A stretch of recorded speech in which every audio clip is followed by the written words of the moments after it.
दीदी मैं कोई चीज़ पढ़ती हूँ मुझे याद नहीं रहता है।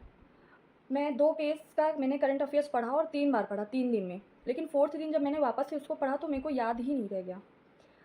दीदी मेरे पढ़ने की स्पीड बहुत कम है, या फिर जो भी मैं पढ़ता हूँ भले ही रिवाइज़ करूँ फिर भी मुझे कुछ चीज़ें याद नहीं हो रही हैं। हिस्ट्री मेरे को याद नहीं हो रही। ऐसे ढेरों कमेंट्स, ऐसे ढेरों टेलीग्राम पे मैसेजेस पड़े हुए हैं। इवन जो मेरा मेंटरशिप प्रोग्राम है उसमें भी यही डाउट्स आते हैं।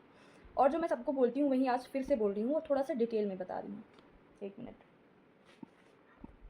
जैसे ये ल्यूसेंट बुक है, ठीक है? ये है। तो अगर मेरा ऐसा, जैसे मैं अपना एग्जांपल देके बता रही हूँ, वैसे ही आपको फॉलो करना है। लाइक मैंने टारगेट बनाया कि मेरे को हड़प्पा सभ्यता, वैदिक सभ्यता और मौर्य काल, गुप्त काल, इतने सारी चीज़ें पढ़नी हैं। हालाँकि मैं बहुत बार पढ़ चुकी हूँ तो मेरा बहुत कम टाइम में हो जाता है। लेकिन मैं ऐसा मान के चल रही हूँ कि मैं एकदम से, स्टार्टिंग है मेरा और ल्यूसेंट मैंने एक भी बार नहीं पढ़ी है। तो मैंने ये 4 टॉपिक्स के लिए मैंने टारगेट बनाया है कि 2 घंटे में कंप्लीट करना है। अब क्या तरीका होना चाहिए कि उस 2 घंटे का फुल यूटिलाइज़ेशन करें। सबसे पहले मैं पढ़ने बैठूँगी प्रॉपर स्टडी टेबल पे, जैसे अभी बैठी हुई हूँ। लूसेंट खोलूँगी, निकालूँगी। अब मैं जो इंडेक्सेस होते हैं, जैसे ये इंडेक्स है, ठीक है? इसमें ये स्टार्टिंग के इंडेक्स हैं। इंडेक्स के बाद मैं खोलूँगी कि ठीक है, हड़प्पा सभ्यता या फिर जो पहले हिस्ट्री के जितने भी स्रोत हैं उनके बारे में थोड़ा बहुत दिया हुआ है।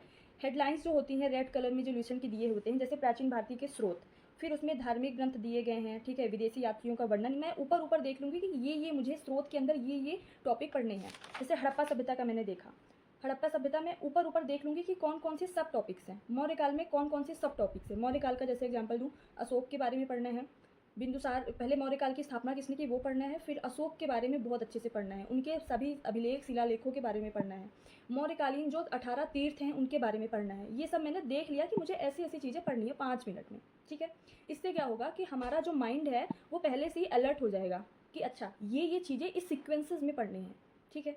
ये करना है सबसे पहले। अब हमने फर्स्ट पेज पढ़ना स्टार्ट किया। पढ़ने का वो तरीका क्या होना चाहिए, जैसे कि मैं अगर एग्जाम्पल दूँ, वैदिक सभ्यता, ठीक है?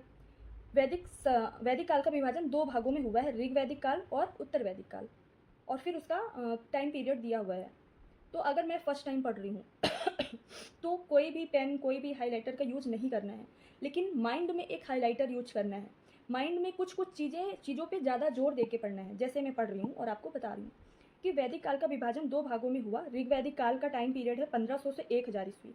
तो मैं मन में सोचूंगी कि अच्छा, ऋग वैदिक काल 1500 से 1000 और उत्तर वैदिक काल 1000 से 600 ईसा पूर्व। फिर से मैं रिकॉल करूंगी माइंड में, ऋग वैदिक काल 1500 से 1000 और उत्तर वैदिक काल 1000 से 600 ईसा पूर्व। ये दोनों फैक्ट इंपॉर्टेंट हैं। फिर मैं आगे बढ़ जाऊंगी। आर्य सर्वप्रथम पंजाब एवं अफगानिस्तान में बसे। मैक्स मूलर ने आर्यों का मूल निवास स्थान मध्य एशिया को माना है। इंपॉर्टेंट है, किसने? मैक्स मूलर ने। फिर मैं एक क्वेश्चन आंसर फॉर्म में उसी फैक्ट को रिकॉल करूंगी। किसने आर्यों का मूल निवास स्थान मध्य एशिया को माना है? मैक्स मूलर ने। मैक्स मूलर ने आर्यों का मूल निवास स्थान कहाँ माना है या किस क्षेत्र को माना है? तो मध्य एशिया को।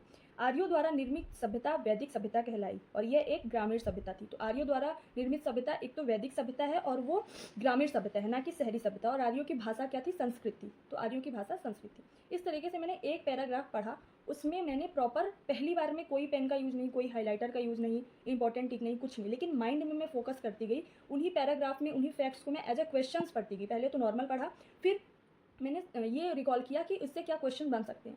इस तरीके से आपको पूरे पैराग्राफ को, पूरे एक पेज को पढ़ना है। मैंने 2 घंटे में टारगेट दिया है कि 4 टॉपिक्स पढ़ने हैं, ठीक है? एक पेज पढ़ा आपने, 2 पेज मान लीजिए पढ़ लिया आपने, फिर तीसरे पेज पे मत बढ़िए। मान लीजिए 2 पेज आपने शायद आधे घंटे में पढ़े हो, तीसरे पेज पे नहीं बढ़ना है। फिर उन्हीं 2 पेज को फिर से आपको पढ़ना है। फिर आप तीसरे पेज पे बढ़ो और चौथे पेज पे बढ़ो। 3-4 पेज पढ़ लिया, फिर 5वें पेज पे मत पढ़िए, फिर से 3 और 4 पेज को पढ़िए। इस तरीके से जब आप 2 घंटे में इन 4 टॉपिक्स को अच्छे से पढ़ लोगे तो यकीन मानिए कि आपका 50 to 60% अच्छे से आपकी सारी चीज़ें याद हो जाएंगी, सारे कॉन्सेप्ट्स क्लियर हो जाएंगे। ये तरीका होता है पढ़ने का, कोई भी बुक पढ़ने का। आपका फोकस ज़्यादा से ज़्यादा पढ़ने का नहीं होना चाहिए। आपका फोकस होना चाहिए जो आप पढ़ रहे हो उसको ज़्यादा से ज़्यादा रिकॉल कर पाओ। और पढ़ने का तरीका बेस्ट होता है, टाइमर लगाओ प्रॉपर प्रॉपर 2 घंटे। 2 घंटे के पहले नहीं उठना है। जैसे मैं 3 घंटे के स्लॉट्स लगाती हूँ या फिर 2 घंटे के। 1 घंटे का मैंने कभी नहीं लगाया।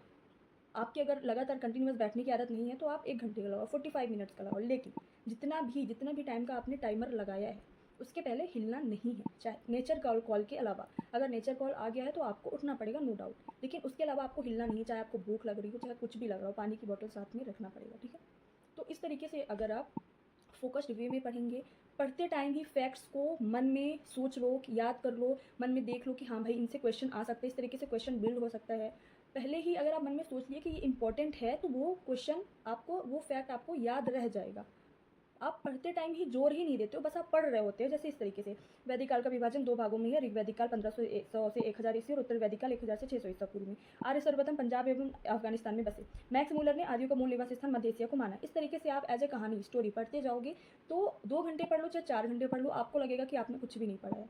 ठीक है, तो इस तरीके से आई होप कि अगर सबसे पहले आप जब भी पढ़ने बैठो तो आप सोचो कि जो मैं पढ़ने वाला हूँ पूरी चीज़ें मुझे समझ आने वाली हैं, उसका 70% मैं बाद में रिकॉल कर पाऊँगा।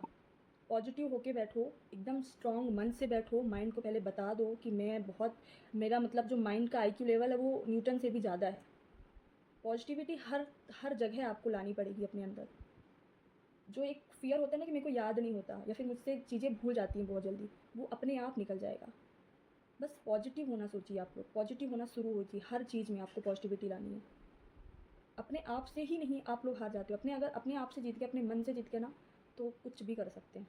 ठीक है, थैंक यू सो मच। जय भारत।